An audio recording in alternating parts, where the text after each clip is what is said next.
Summary of Great Expectations. One Boy's Desire for Reinvention to Climb the Social Ladder, by Charles Dickens, written and narrated by Janky Mind. Introduction.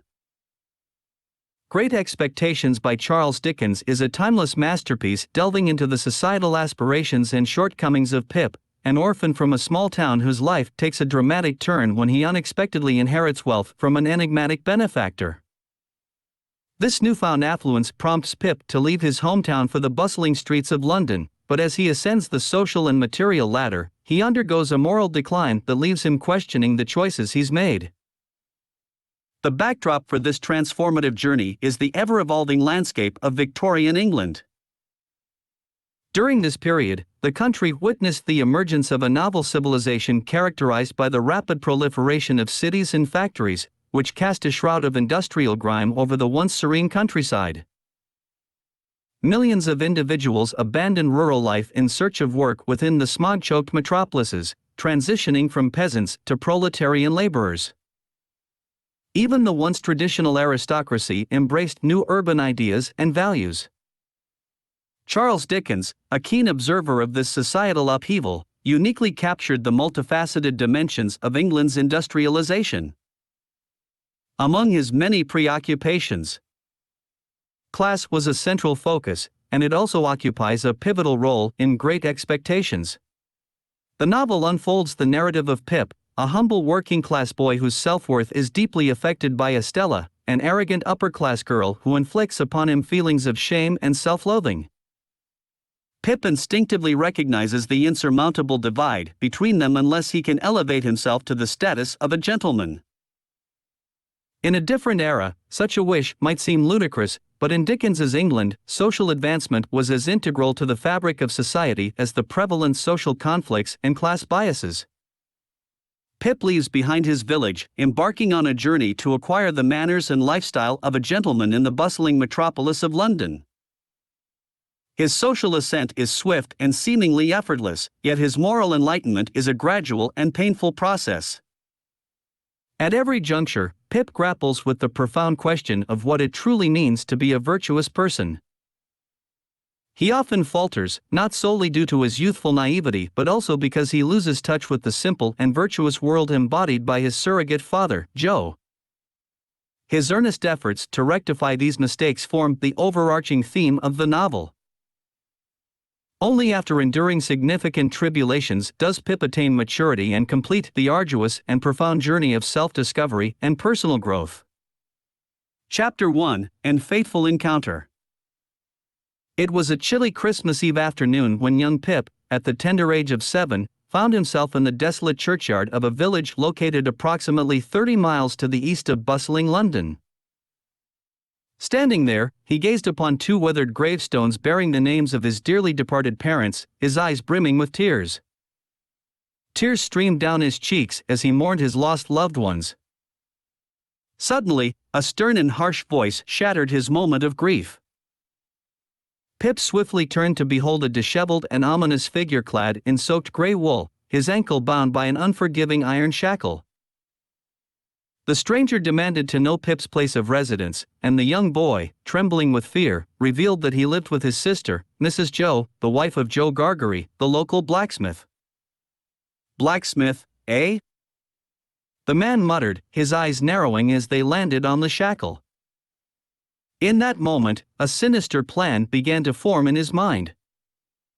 Under the dire threat of having his organs removed, roasted, and consumed should he utter a word about this encounter, Pip was coerced into a perilous task.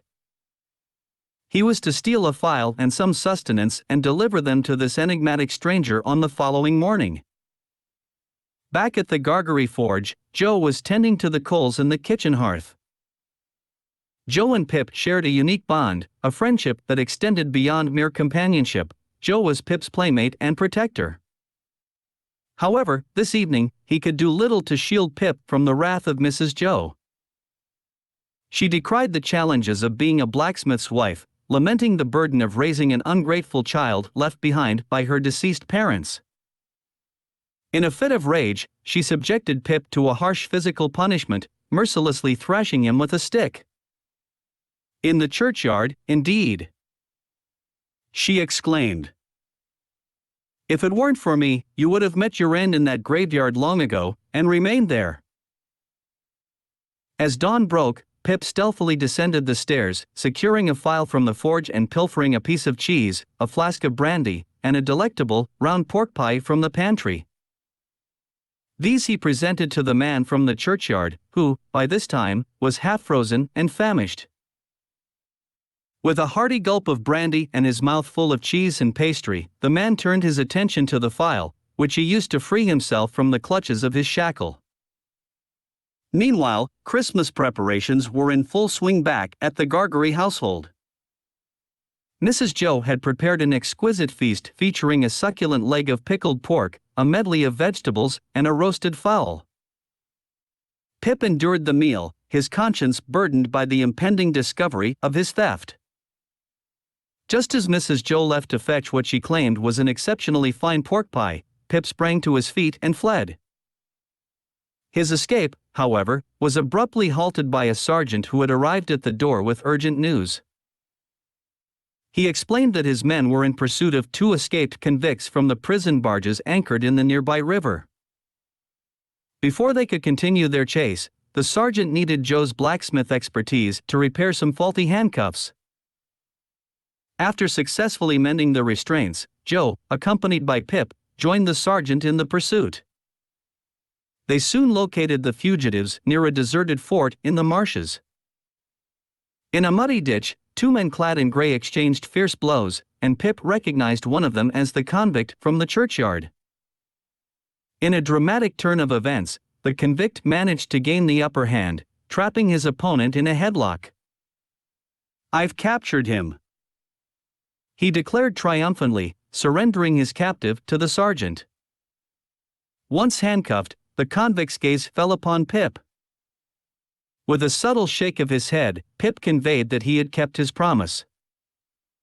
Turning to the sergeant, the convict confessed to a recent transgression, admitting to stealing a file and provisions from the blacksmith's dwelling the previous night. "I regret to inform you, blacksmith," he turned to Joe, "that I indulged in your pie." Joe's response was filled with unexpected compassion. "God knows you're welcome to it. We may not know your exact circumstances, but we wouldn't wish starvation upon any poor, wretched soul." Chapter 2: Satis House. In the neighboring town, there resided a wealthy and rather eerie woman named Miss Havisham. Her abode, known as Satis House, was a gloomy place encircled by towering walls, locked doors, and tightly shuttered windows. It was here that she dwelled, and she had an adopted daughter named Estella, whom she was in search of a companion for. One of Joe's relatives, a tenant of Miss Havisham, suggested Pip for this role. Pip was around 9 years old when his visits to Satis House began. He had never encountered a woman quite like Miss Havisham before. She perpetually donned the same attire, a yellowed, crumpled bridal gown that hung loosely on her frail frame. Her living quarters appeared to have been set for a grand feast long ago and left untouched ever since. Dusty bouquets of withered flowers adorned the room, and an enormous, untouched, cobweb-covered wedding cake graced a dining table. Strangest of all, every clock in the room displayed the same frozen time, 20 minutes to 9. Estella, on the other hand, was as exquisite as Miss Havisham was peculiar. She was roughly Pip's age, yet she carried herself with a self-assured demeanor, exuding pride and a disdainful air, as if she were 21. Pip and Estella engaged in card games, all the while under the watchful gaze of Miss Havisham. When Pip inevitably lost, Estella discarded her hand with an air of indifference, as if prevailing over a common laboring boy held no significance. Miss Havisham actively encouraged Estella's cruelty, her eyes lighting up when Estella made disparaging remarks about Pip's rough hands and his clunky, unsightly work boots. Estella's disdain for Pip was contagious, and as she closed the gate behind him at the end of each visit, he cursed his own lack of refinement. This torturous cycle persisted, with each visit only intensifying Estella's beauty and her scornful demeanor, and Pip's love for the unattainable girl deepening. However, one day, it all came to an abrupt end. Miss Havisham informed Pip that Estella had gone to Paris to receive an education in becoming a lady. With a palpable air of disdain, she noted that Pip had grown taller. It was decided that he should cease his visits to Satis house and commence his apprenticeship instead. The forge, once a symbol of the path to manhood and self-sufficiency in Pip's mind, now filled him with disgust. Being coarse and common would have mattered little to him had no one pointed it out. But Estella had, and he found himself deeply dissatisfied as a result. It was because of her that a new aspiration began to take root in his heart, the burning desire to become a gentleman. Chapter 3: Great Expectations. On an otherwise ordinary Saturday, something quite extraordinary occurred. Pip, now a young man in the midst of his 4th year as an apprentice, found himself at the village tavern in the company of Joe. It was there that a solemn-looking gentleman named Mr. Jaggers approached them. Mr. Jaggers introduced himself as a lawyer representing an undisclosed client. This client, he explained, had bestowed a substantial inheritance upon Pip. If Joe were to release his apprentice, Pip would be elevated from his current station in life, provided with a generous allowance and a tutor, and groomed for a life as a gentleman.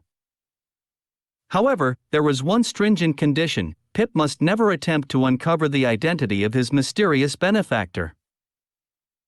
Without any objections, Joe offered his congratulations to Pip for his newfound great expectations and promptly released him from his apprenticeship.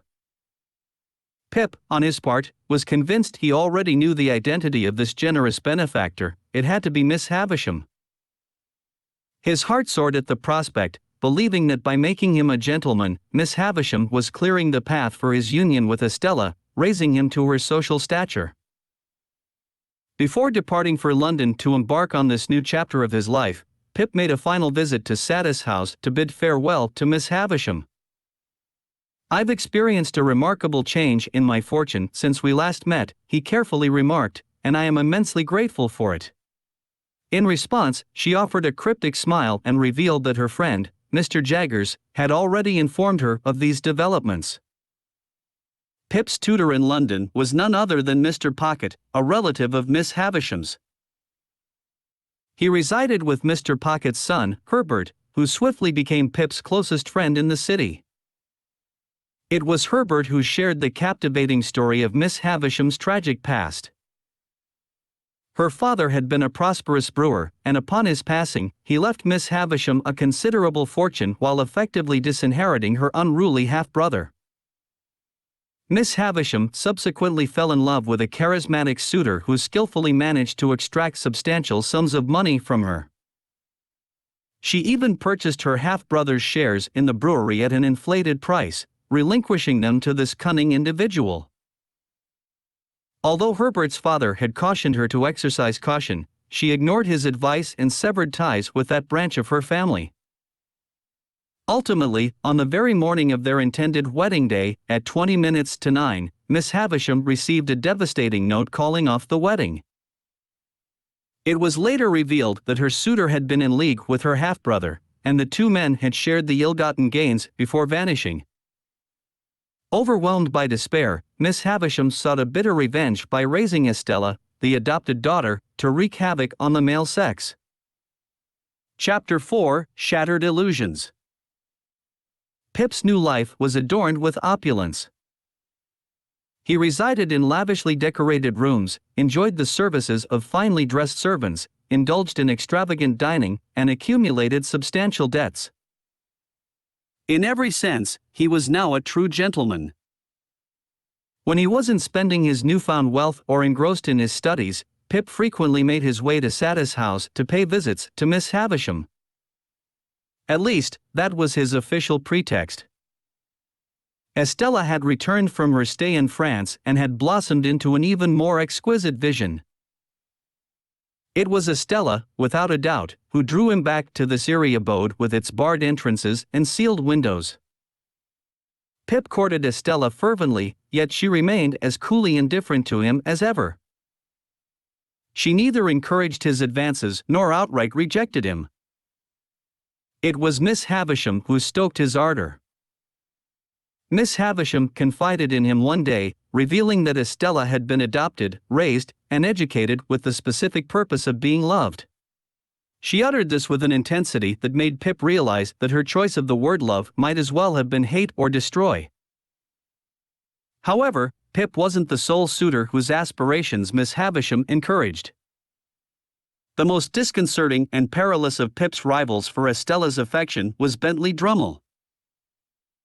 Pip had encountered this aristocratic idler at a London gentlemen's club where the primary activities consisted of drinking and hurling insults at one another.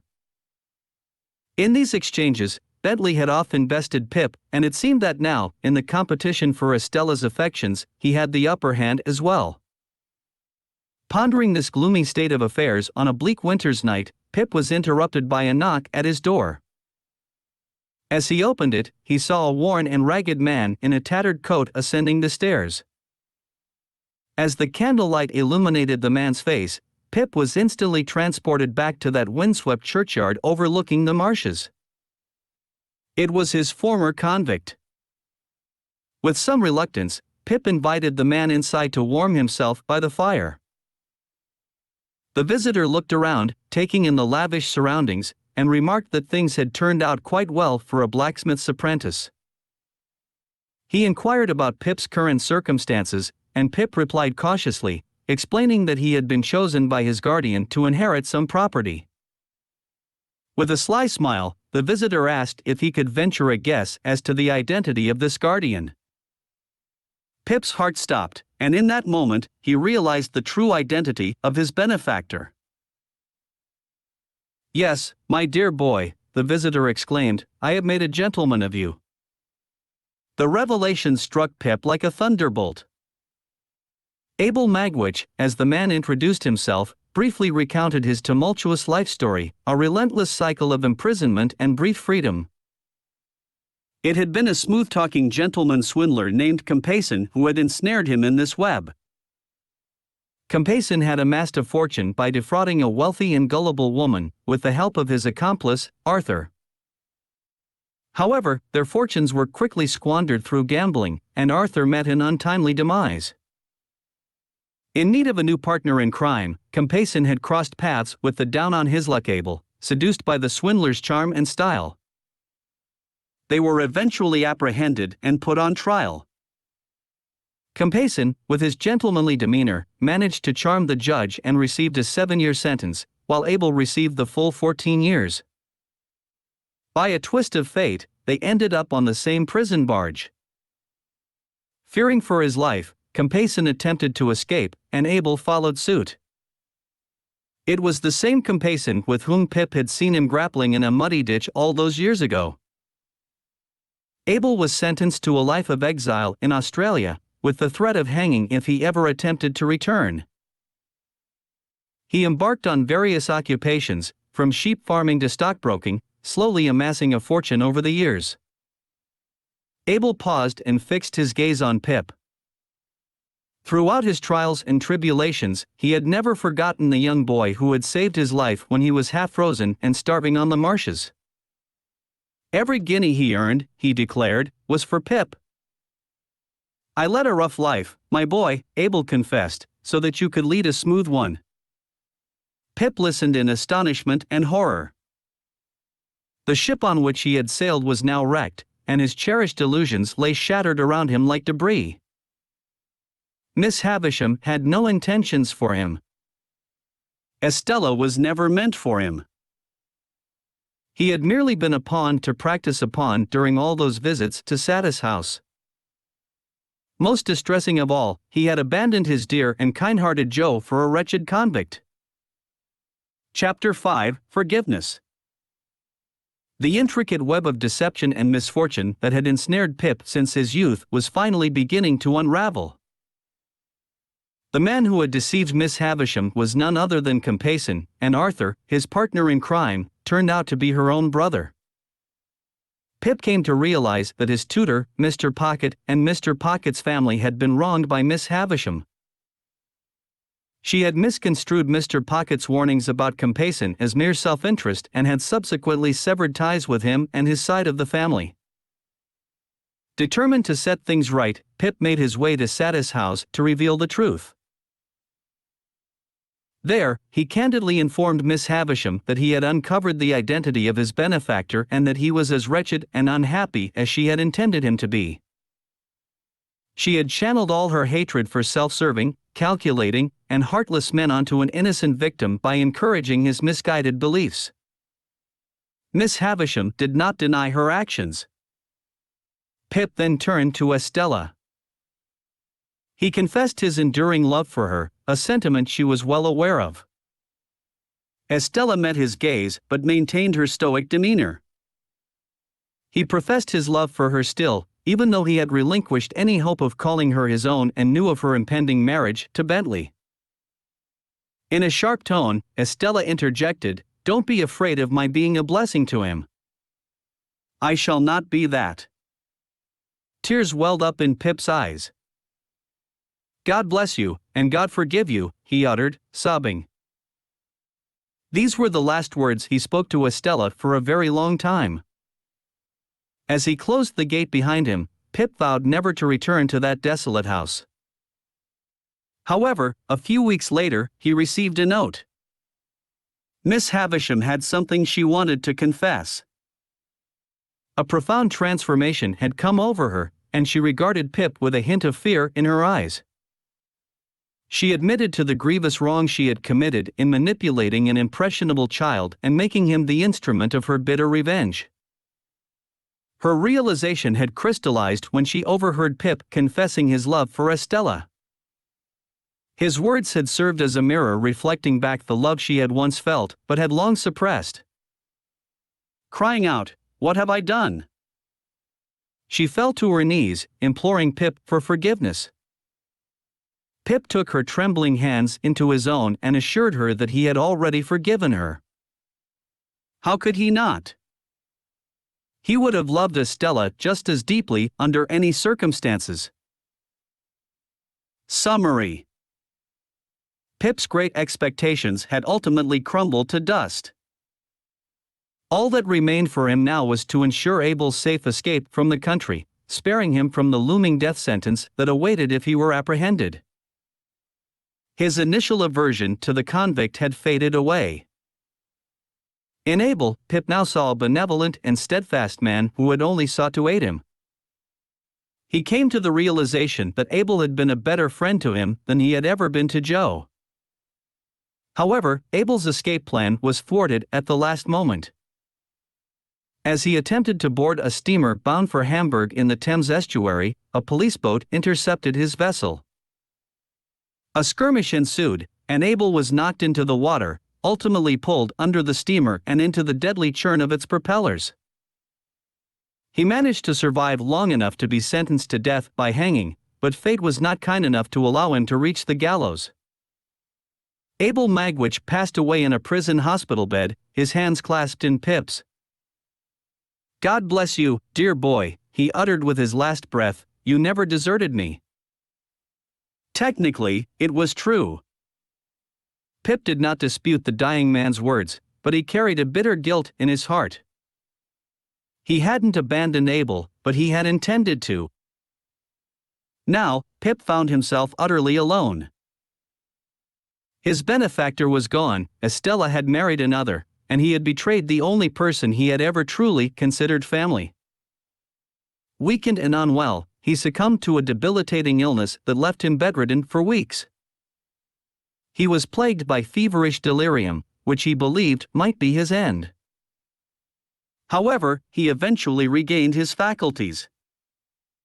One day, as he opened his eyes, he saw Joe at his bedside. Pip was overcome with emotion.